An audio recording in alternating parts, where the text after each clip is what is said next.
ជា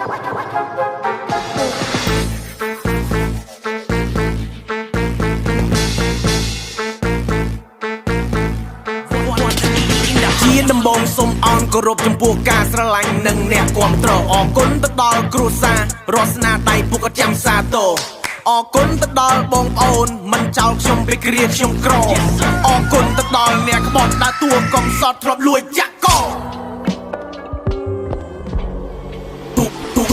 2K24 2K24 ទិញសំលួយទិញបានខ្សែក 2K24 រឿងដៃខ្មៅប្រែជាពណ៌ស 2K24 ឡើងទឹកលុយហងសុយខ្ពស់ល្អ 2K24 យើងនៅតាំងមាំដូចដុំថ្ម Shut up ពីក្មេង KK ជាងតាមឆាសាឡាមកយតាខ្ញុំធ្វើជាកាលេ